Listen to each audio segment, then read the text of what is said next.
سے اللہ کی مدد انسان کو ملتی ہے وہ اخلاص ہے۔ جو لوگ ریاکاری کر رہے ہوتے ہیں وہ تو دولت اور شہرت کے راستے پہ ہوتے ہیں، اقتدار کے راستے پہ ہوتے ہیں، راہ خدا پہ تو ہوتے ہی نہیں۔ تو راہ خدا پہ جو لوگ ہوتے ہیں انہیں مدد نصیب ہوتی ہے، اس کے لیے اپنی نیتوں اور اپنے ارادوں کو ٹھیک رکھنا، اپنی نیتوں کا وضو رکھنا بڑا ضروری ہوتا ہے۔ جن لوگوں کے اندر اخلاص ہوتا ہے انہیں اللہ کی مدد ملتی ہے۔ جو ریاکار ہوتے ہیں، تصنع بناوٹ والے ہوتے ہیں، وہ تو صرف ماحول کے اندر اپنے حق میں رائے قائم کرنا چاہتے ہیں، ان کو مدد الہی کیسے ملے گی؟ چوتھی بات یہ ہے، نہ تم نے گھبرانا ہے، نہ غم زدہ ہونا ہے، غالب تم ہی آؤ گے۔ غلبہ تمہارے نصیب میں لکھا ہے، شرط صرف اتنی ہے، ان کنتم مومنین، اگر تم کامل مومن ہو تو۔ اگر تم مومن ہو تو غلبہ تمہیں ملے گا، فتح تمہیں ملے گی، مدد تمہاری کی جائے گی، شرط یہ ہے کہ تم کامل مومن۔ اور دوسرا فرمایا وَالَّذِينَ جَاهَدُوا فِينَا لَنَهْدِيَنَّهُمْ سُبُلَنَا، جو لوگ ہمارے راستے میں جد و جہد کرتے ہیں ہم ضرور انہیں راستہ عطا فرما دیتے ہیں۔ ایک تو کامل ایمان انسان کے پاس ہو، دوسرا اس میں جد و جہد ہو، ہمت ہو، کام کرے، کوشش کرے، بڑی جلدی تھک نہ جائے، بڑی جلدی ہار نہ مان جائے، بڑی جلدی گھبرا نہ جائے، بڑی جلدی وہ فیصلے کرنے میں تیزی نہ دکھائے، اس کے مزاج کے اندر جد و جہد ہو، کوشش ہو۔ کہ مدد ملتی ہے نماز پڑھنے سے، اور مدد ملتی ہے صبر کرنے سے۔ جلد بازوں کو، بے صبروں کو، کم ہمتوں کو مدد نہیں ملتی۔ جو حکمت سے زیادہ جذباتیت کے قائل ہوں، تدبر اور فہم و فراست کی بجائے جلد بازی ان کا مزاج ہو، ان کو مدد کیسے ملے گی؟ آپ میں ٹھہراؤ ہو، حوصلہ ہو، صبر ہو تو اللہ کی مدد آ جاتی۔ قرآن مجید نے فرمایا یا ایھا الذین آمنوا استعینوا بالصبر والصلاۃ، اے ایمان والو صبر اور نماز سے مدد مانگو، یہ تمہارے مددگار ہیں۔ آپ نبی پاک علیہ السلام کی مقدس سیرت پاک کو دیکھیں، کوئی بھی وقت آیا تو حضور نے نماز پڑھی ہے۔ چاند گرہن ہو گیا، سورج گرہن ہو گیا، بارش نہیں ہوتی، زیادہ ہو رہی ہے، جنگیں ہو رہی ہیں، کوئی بھی موقع آیا ہے تو اللہ کے رسول نے مصلی بچھا لیا ہے۔ نفل پڑھیں، اللہ کے حضور حاضری دیں، محنت بھی کریں اور ساتھ نفل نماز ادا کریں اور صبر رکھیں۔ صبر تو اتنی بڑی نعمت ہے کہ ان اللہ مع الصابرین، صبر کرنے والوں کو نری مدد ہی نہیں ملتی، صبر کرنے والوں کو تو خدا ملتا ہے، اللہ صبر کرنے والوں کے ساتھ۔ تو یہ کام کریں گے تو اللہ کی مدد ملے گی۔ پھر اللہ کی رحمت اور مدد ملتی ہے ذکر کرنے والوں کو۔ حضور سید عالم علیہ السلام نے فرمایا جب لوگ ذکر کرنے کے لیے بیٹھتے ہیں تو اللہ کی رحمت انہیں گھیر لیتی ہے۔ پھر مدد ملتی ہے، رحم ہوتا ہے درود پاک پڑھنے والوں پر۔ ایک بار تو میرے محبوب پر درود پڑھ، تیرے اوپر 10 رحمتوں کا نزول کیا جائے گا۔ قانون خدا بندی یہ ہے کہ تو ایک بار محبوب پہ درود پڑھ، تیرے 10 گناہ معاف کر دیے جائیں گے، تیرے 10 درجے بلند کر دیے جائیں گے۔ تو پڑھیں درود، رحمت الہی میں نہا جائیں گے، اور پھر اللہ کی مدد ان لوگوں کو حاصل ہوتی ہے جو اللہ کی مخلوق پر رحم کرتے ہیں۔ مخلوق خدا پر جتنا دل بندے کا نرم ہوتا جائے، رحم والا ہوتا جائے، اتنی اسے اللہ کی مدد ملتی جاتی ہے۔ نبی پاک علیہ السلام نے فرمایا تم اللہ کی مخلوق پہ رحم کرو، اللہ تمہارے اوپر رحم فرمائے گا۔ اللہ تم پر رحم کرے گا، تم مخلوق خدا پہ رحم کرو۔ تو یہ چند چیزیں ہیں جن کی وجہ سے انسان کو اللہ کی مدد ملتی ہے۔ ان کو اپنایا جائے، ان کے مطابق اپنی زندگی کو ڈھالا جائے، مدد الہی نصیب ہو جائے گی۔ ایک چھوٹا سا پہلو دوسرا بھی آپ کی خدمت میں عرض کرنا ہے۔ جس طرح کچھ چیزوں سے اللہ کی مدد اور رحمت حاصل ہوتی ہے نا، اسی طرح کچھ کام کرنے سے اللہ ناراض ہو جاتا ہے، اس سے مدد الہی دور چلی جاتی ہے۔ سب سے پہلی چیز یہ ہے کہ جب لوگ اللہ کی یاد سے منہ موڑتے ہیں نا، تو اللہ فرماتا ہے وَمَنْ أَعْرَضَ عَنْ ذِكْرِي فَإِنَّ لَهُ مَعِيشَةً ضَنْكًا، اگر تم میری یاد سے منہ موڑو گے تو میں تمہارے لیے زندگی تنگ کر دوں گا، تمہاری معیشت تنگ ہو جائے گی اگر تم نے میری یاد سے منہ پھیر لی۔ اللہ کے ذکر سے اور اس کی یاد سے منہ پھیر کر فقط اپنے بازو کی قوت پر بھروسہ کرنا، یہ کوئی عقل مندی اور دانش مندی کی علامت نہیں ہے۔ دوسری بات یاد رکھیں، جو لوگ بے یقین ہوتے ہیں نا، یقین کی دولت جن کے پاس نہیں ہوتی، ان کے پاس بھی اللہ کی مدد نہیں ہوتی۔ اللہ کی مدد تو یقین والے لوگوں کو ملتی ہے، جن لوگوں کا یقین مضبوط ہوتا ہے نا ان کو مدد ملتی۔ اور پھر جو مستقل ڈیوٹی کرتے ہیں، مستقل تھوڑا سا کام کرنے کے بعد جو تھک جائے، تھوڑی سی کوشش کے بعد جو پریشان ہو جائے، ان لوگوں کو اللہ کی مدد نہیں ملا کرتی۔ اللہ کی مدد ان لوگوں کو ملتی ہے جو مستقل کوئی کام کرتے ہیں، جو کوئی ڈیوٹی کرتے ہیں، جو کوئی کام سر انجام دیتے ہیں۔ اسی طرح جو لوگ مستقل کام کرتے ہیں انہیں مدد ملتی ہے، جو مستقل مزاج نہیں ہوتے انہیں اللہ کی مدد نصیب نہیں ہوتی۔ ان الذین قالوا ربنا اللہ ثم استقاموا تتنزل علیہم الملائکہ، جن لوگوں نے کہا اللہ ہمارا رب ہے پھر وہ اس پر ڈٹ گئے، یہ وہ لوگ ہیں جن کی مدد کے لیے اللہ فرشتوں کا بھی نزول فرما دیتا ہے، اللہ فرشتوں کا نزول کر دیتا ہے ان لوگوں کے۔ تو مستقل کام کرنے سے اللہ کی مدد ملتی ہے۔ تو جو لوگ مستقل مزاج نہیں ہوتے وہ اس سے معاذ اللہ محروم ہو جاتے ہیں۔ پھر ظلم سے اللہ کی مدد روٹ جاتی ہے، جب لوگ ظلم اور زیادتی کرتے ہیں پھر انہیں اللہ کی مدد نصیب نہیں ہوتی۔ کسی معاشرے میں بھی اگر ظلم عام ہو جاتا ہے تو وہاں سے رحمت الہی روٹ جاتی ہے۔ پھر اسی طریقے سے جو لوگ تسنع کرتے ہیں، ریاکاری کرتے ہیں، نبی کریم علیہ السلام نے فرمایا کہ اللہ قیامت کے دن کچھ لوگوں سے فرمائے گا ان سے جا کے اجر مانگو جنہیں دکھانے کے لیے تم نے عمل کیے تھے، میرے لیے تو کیا ہی نہیں، اللہ کی مدد روٹ گئی، ناراض ہو گئی۔ تو ایسے لوگوں سے بھی مدد الہی ناراض ہو جاتی ہے۔ پھر رزق حرام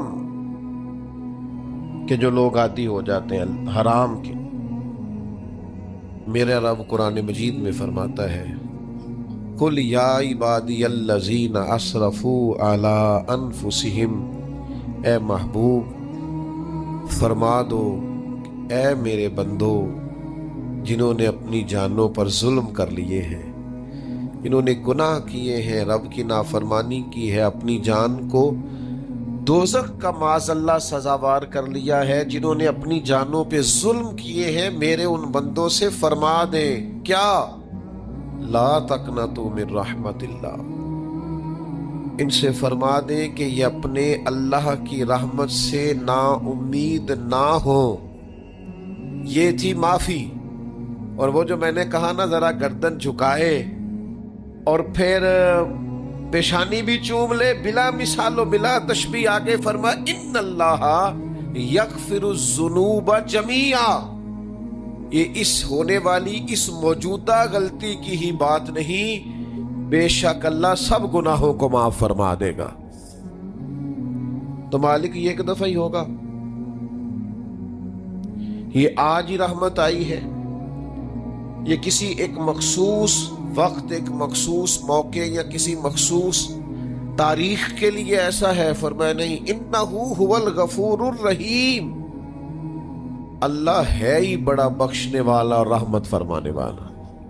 یہ اس کریم کا ہمیشہ کا طریقہ ہے کہ وہ غفور بھی ہے اور وہ رحیم بھی ہے، معاف کر دیتا ہے۔ اور ان اللہ یغفر الذنوب جمیعا، بے شک اللہ سب گناہوں کو معاف فرمائے گا۔ مجھے بتائیے، ہانپتے کانپتے لرزتے سہمے ڈرتے کب کبھی وجود پہ طاری ہوئی بندے میدان محشر میں جمع ہو، اور انہیں خبر ہو کہ ڈائری تو کھل گئی، آڈیو ویڈیو تو چل گئی، پتہ تو سارا آ گیا، فرشتے دفتر اعمال لے کر پہنچ گئے، چھوٹی سی چھوٹی ذرے کے برابر بھی کوتاہی تو یہاں تک آ گئی، بندہ ڈرے کانپے اور اچانک آواز کرم آئے، ان اللہ یغفر الذنوب جمیعا، بے شک اللہ سارے گناہوں کو معاف فرمانے والا ہے۔ تو کیفیت کیا ہے، انداز کیا ہے؟ اس وقت انسان کے دل کو جو تسلی ہوتی ہے وہ تسلی کیا؟ ان اللہ یغفر الذنوب جمیعا، بے شک اللہ سب گناہوں کو بخش دیتا ہے۔ دوستو، شدید بے سکون، بے چین، مضطرب، الجھے خیالات، سخت بیمار، سخت کمزور، مالی مشکلات کا شکار لوگ، جسمانی بیماریوں سے لڑنے والے لوگ، اور رشتہ داروں اور احباب اور ان کی بے وفائیوں کا شکوہ کرنے والے لوگ، اگر ان ساری تکلیفوں سے نکلنا چاہیں تو حل ایک ہی ہے، ادھر ادھر نہ دیکھیں، اپنے رب کی رحمت کی طرف دیکھیں، اپنے کریم مالک کے کرم پر توجہ کریں، اور یہ ذہن بنائیں کہ کتنا بھی بیمار ہو، جب رب شفا دینا چاہے کوئی کتنا۔ اور پھر حضور نے ایک بات ارشاد کی، کچھ باتیں ایسی ہیں جن کو بیان کرتے ہوئے نا گہرائیاں ساری ختم ہو جاتی ہیں کہ اس سے زیادہ گہری بات کیا ہو سکتی، رعنائیاں اور رنگ سارے مان پڑ جاتے ہیں کہ اب اس میں جلوے اور کتنے بھرے جا سکتے تھے۔ ساری انسان کی سوچیں اور وسعتیں اچانک سمٹنے لگتی ہے کہ یار اتنی بڑی بات، یہ ذرا انداز دیکھیے حضور کا بیان کرنے کا۔ نبی پاک علیہ السلام فرماتے ہیں جب قیامت والے دن اللہ ان لوگوں کو اجر عطا کرے گا نا جن پر دنیا میں مشکلات آتی رہی، تو فرمایا وہ لوگ سوچیں گے کہ یہ تو مشکلات تھوڑی تھی، کاش کبھی زیادہ آ جاتی نا، کاش ہمارے وجود کینچیوں سے کاٹ دیے جاتے۔ وہ لوگ سوچیں گے، اور وہ بھی سوچیں گے جن پر مشکلات نہیں آئی تھی کہ کاش کبھی ہم بھی اس چکی سے پس کے آتے نا، اس سے زیادہ بھی کوئی اجر ہو سکتا ہے کہ رب کہتا ہے ان اللہ مع الصابرین، جو مصیبت پہ صبر کر دے اللہ اس کے ساتھ ہے۔ معیت الہی اس شخص کو نصیب ہو رہی، رحمت خداوندی سے کبھی نظر نہ ہٹائیں۔ آتی رہتی ہیں مشکلات، آتے رہتے ہیں دکھ، ہو جاتی ہیں غلطیاں، کمزور ہے انسان، کر بیٹھتا ہے گناہ بھی، لیکن ایک گناہ میرا ماں پیو ویکھے،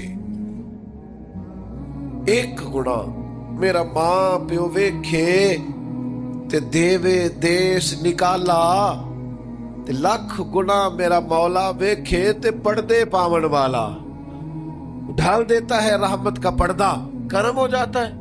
رحمت الہی سے کبھی توجہ نہ ہٹے، اپنے دل کو ٹھنڈا رکھنے کے لیے، طبیعت کو سکون میں رکھنے کے لیے رحمت۔ حضور علیہ السلام فرماتے ہیں بندے سے غلطی ہو جاتی ہے، پھر وہ اللہ کی بارگاہ میں توبہ کرتا ہے تو رب فرشتوں سے فرماتا ہے میرے بندے کو پتا ہے کہ میرے علاوہ معاف کرنے والا کوئی، تو دیکھو نا وہ آ گیا ہے، تو فرشتے اپنے مالک کی بات کی طرف متوجہ ہوتے ہیں، تو رب فرماتا ہے گواہ ہو جاؤ میں نے اسے معاف کر دیا ہے۔ حضور فرماتے ہیں اس بندے سے پھر غلطی ہو جاتی، وہ پھر عرض کرتا ہے مالک بھول گیا تھا، غلطی ہو گئی، خطا ہو گئی، گناہ ہو گیا، تو اللہ فرماتا دیکھا نا میرے بندے کو پتا ہے میرے سوا معاف کرنے والا کوئی نہیں، تو جاؤ گواہ ہو جاؤ میں نے معاف کر دیا۔ حضور فرماتے تیسری بار پھر غلطی ہو جاتی، یہ پھر آ جاتا ہے، تسی تے میں دسو خان جڑا 3 واری آوے او دا علاج کی ہے؟ اسی کہنے ہیں تو باز آنا، کہنے ہیں کہ نہیں تو نے ٹھیک ہونا، تو نہیں ٹھیک ہو سکتا، تو نے نہیں باز آنا، تیرا علاج اب جا دوڑ جا، تیرا کوئی حل نہیں۔ حضور فرماتے ہیں 6 بار آ گیا، تیسری بار آ کے کہتا اللہ معاف کر دے، تو اللہ کہتا ہے پتہ نا میرے بندے کو میرے علاوہ معاف کرنے والا کوئی نہیں، گواہ ہو جاؤ میں نے اسے معاف کر دیا۔ گویا وہ جب جب آتا رہتا ہے رب تب تب اسے معاف فرماتا رہتا ہے۔ رحمت داد دریا الہی، یہ درویشوں نے جو باتیں کی ہیں بڑی سوچ سمجھ کے کی۔ رحمت داد دریا الہی، ہر دم رحمت دا دریا الہی، ہر دم وگدا ہے۔ میں نے اگلا شعر نہیں پڑھنا، اتنا ہی میں ایک مصرے میں بات کرنی ہے صرف۔ رحمت دا دریا الہی، اگلا مصرا نہیں کہنا، اس کا معنی کیا ہے سمجھو۔ درویش کہتے ہیں ایسا نہیں ہوتا کہ کبھی کبھی رحمت ملتی ہے، ہر دم وگدا ہے تیرا۔ رحمت دا دریا الہی، ہر دم ہر دم دم دم ہر دم وگدا تیرا، بس جے وچوں ایک قطرہ بخشے نا مینوں وی تے کام بن جاندا ہی۔ دم دم ہر دم سے بندے کو اللہ کی رحمت ملتی ہے، ہر وقت کرم ہوتا ہے، ہر وقت۔ اس کے لیے تو نہ کسی جگہ کی پابندی ہے، نہ وقت کی پابندی ہے، نہ یہ ہے کہ وہ اس وقت میسر ہے اور معاذ اللہ اس وقت میسر نہیں، نہ اسے اونگ آتی ہے نہ نیند آتی ہے۔ صبح بھی کرم، شام بھی کرم، وہ ہر وقت رحم ہی رحم فرماتا ہے۔ اور حضور فرماتے ہیں جب اس نے مخلوق بنائی تھی نا، اسی وقت اس نے اپنے عرش پہ لکھ دیا تھا، لوگوں میرا غضب زیادہ نہیں، میری رحمت ہی زیادہ ہے۔ جس نے بنانے سے پہلے کہا تھا، بنانے سے کروں شکر کتنا اور فخر کتنا کروں، تیرے کرم نے مجھے فائز المرام کیا اور بنا کے سید عالم کا امتی مجھ کو گناہ سے پہلے ہی بخشش کا انتظام کیا۔ جب حضور کا امتی بنایا تھا نا تو گناہ تو بعد میں کرنے تھے نا، امتی بنا کے بخشش کا بندوبست پہلے کر دیا ہے۔ بخشش کا بندوبست میں زیادہ نہیں کھول سکتا اس بات کو، غلطی بعد میں ہونی ہے، بخشش کا بندوبست پہلے۔ اور حضور فرماتے رب نے مخلوق بنائی تو یہ لکھ دیا کہ لوگوں یاد رکھنا غضب زیادہ نہیں ہے، رحمت ہی، تمہیں کرم ہی زیادہ ملے گا۔ اچھا حضور نا کئی طریقوں سے اس رحمت کو بیان کرتے ہیں، کئی زاویوں سے، کئی مختلف انداز سے اللہ کے کرم کو لوگوں کے سامنے اجاگر کرتے ہیں۔ حضور علیہ الصلوۃ والسلام کے سامنے نا ایک جنگ کا موقع تھا تو ایک عورت کا بچہ گم ہو گیا۔ یہ نا ساری گھنٹیاں بج جاتی ہیں اگر کوئی بچہ گم ہو جائے، جتنی گھنٹیاں ہوتی ہیں نا، دل کی بھی، روح کی بھی، کانوں کی بھی، ساری گھنٹیاں ہی، مطلب آپ فوری طور پر جو لٹک جاتے ہیں نا زمین آسمان کے بیچ کے، بچہ بڑی دیر سے بیل ہی نہیں رہا، وہ جو ایک وقت ہوتا ہے نا وہ پل صراط پہ گزرتا ہے۔ یہ آسان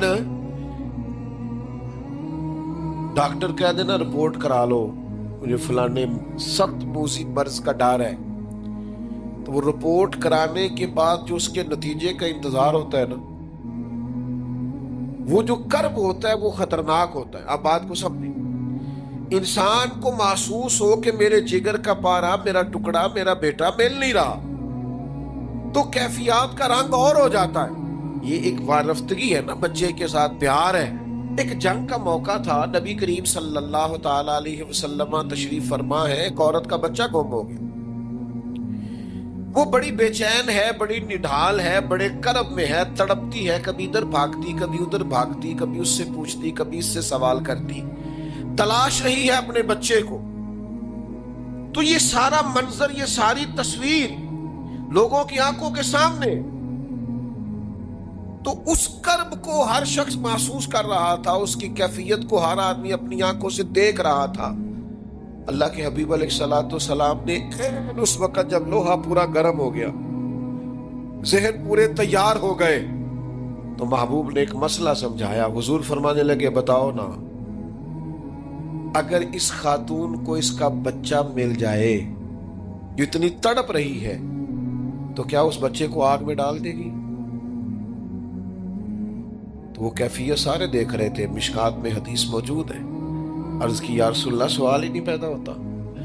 اس کا جو درد ہے، اس کی جو تڑپ ہے، اس کی جو کیفیت ہے، وہ تو کچھ اور پتا دیتی ہے۔ تھوڑی دیر کے لیے بچھڑ گیا ہے تو اتنی تکلیف میں ہے، تو کجا یہ کہ وہ آگ میں جلا دے۔ جب ذہن یہاں تک تیار ہو گئے، لوگوں کا ذہن یہاں تک تیار ہو گیا، تو اب میرے کریم محبوب کی آنکھوں میں آنسو آئے۔ اب حضور نے رحمت الہی کا جھونکا لوگوں کو دیا۔ کریم فرمانے لگے جتنا یہ اپنے بچے سے پیار کرتی ہے نا، رب کریم اس سے بڑھ کر اپنے بندے سے محبت فرماتا۔ بس یہاں بات محبوب نے بند کر دی۔